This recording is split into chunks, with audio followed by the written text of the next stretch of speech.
The biggest problem on the planet today is fear.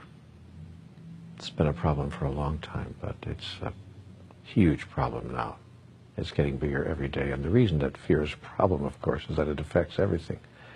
Everything we think and say and do, all the decisions and choices we make, all of our reactions, all of our responses, everything that we're experiencing can come from only one of two places. Conversations with God has made that very clear to me.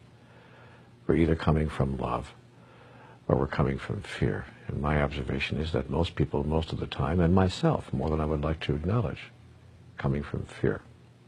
So we have to look at our fears and find out, what is fear anyway? What is it all about? What are we afraid of? And what impact is it having on the choices and decisions and the creations for which we have made ourselves responsible?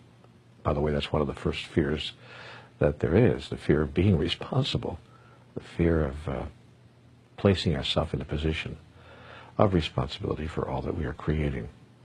So fear is the first aspect of the human experience, as I understand it, that we need to work very hard to heal, and I might even say to transform. You transform fear, and you transform the world.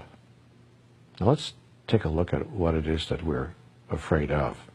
First of all, as I observe it, we're afraid of life itself, and so much that goes on in life. We're afraid of life because we're afraid of death. Conversations with God says that all fear, ultimately, is a fear of death. If you're not afraid to die, then you're not afraid to live. But how can you not be afraid to die? Well, you cannot be afraid to die if you understand what death is, and as a result of that understanding, you understand what life is. The wonderful book, Home with God, in a Life That Never Ends, explains all this in extraordinary detail. It talks about the moment of our death, the process of death itself, and the reason that we're experiencing life as we are on this planet. I would suggest that anybody who wants to know more about this particular subject take a good look at that book. It's very difficult after reading that text to be afraid at any deep level of dying. And when that fear goes away, as I said, then fear of life disappears as well. We're afraid of nothing and no one because, and there's a very good reason why, see, all fear is based on the idea that we need something. That's what fear is, really. You want to know what fear is defined? The definition of fear is the thought that we are not going to be able to have something we think we need. It's as simple as that. The person who doesn't need anything has no fear of anything. When I don't need anything from you, I don't fear you. When I don't even need my own life, in a sense, when I don't think that I need this particular version of life in this particular physical form, then I'm not afraid even if you kill me. Then I really don't need you for anything. I don't even need you to stop killing me. That creates true fearlessness, and most spiritual masters reside in that place, a place of utter fearlessness. So when I begin to look at my own fears and begin to feel them, and when I have an idea that my fears are starting to, how do I say this, overcome me, overpower me almost, paralyze me, because all of us have been paralyzed by fear at one time or another. Some of us more often than we'd like to admit. When I get into that place, I take a close look at, what do I think I need? What is it that I think that I need here? Because that's what it is.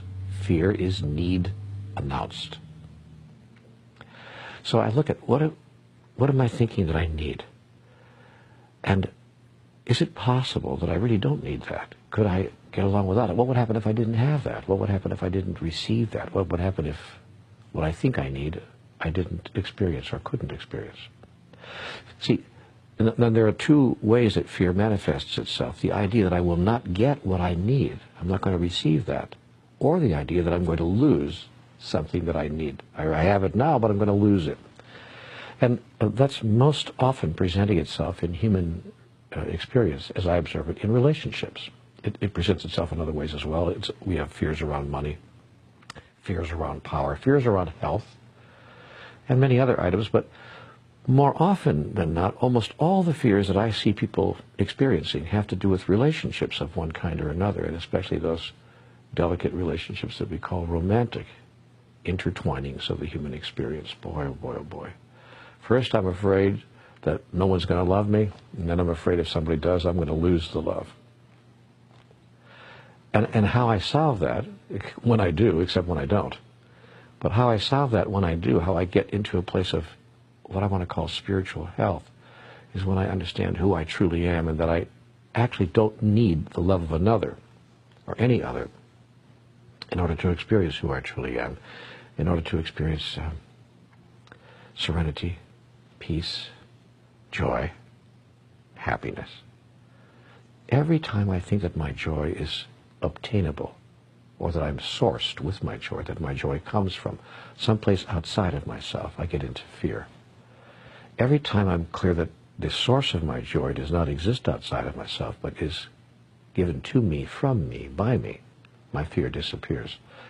And here's the irony of that. I then become much more attractive to people, and what I was afraid of, that people would walk away from me, in fact, doesn't happen. The reverse happens. People are attracted to me, because all people are attracted to other people who are firm and strong, not arrogant, but aware, and reside deep inside of themselves, because nobody likes to be needed. Because if I feel that you need me so much, then my next fear will be I can't give you what you need, and that's why I'll lose you, you see. So people who present themselves to the world as serene and peaceful and joyful and innately happy, these are people we say are together, they have it together.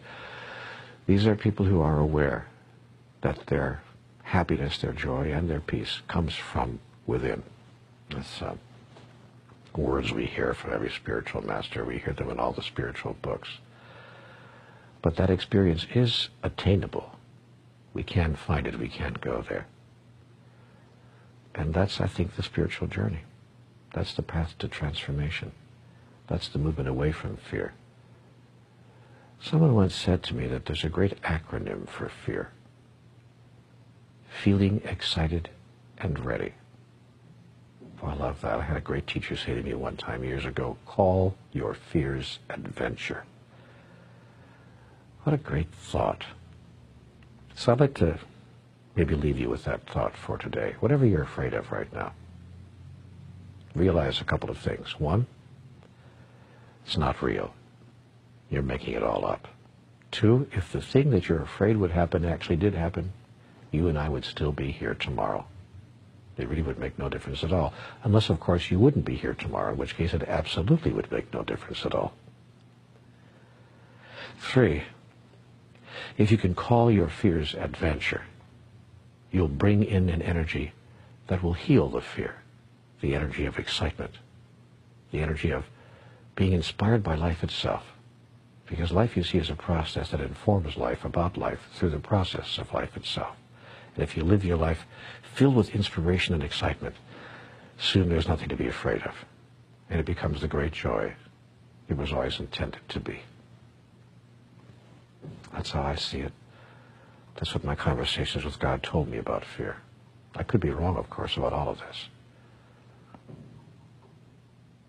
But I don't think so.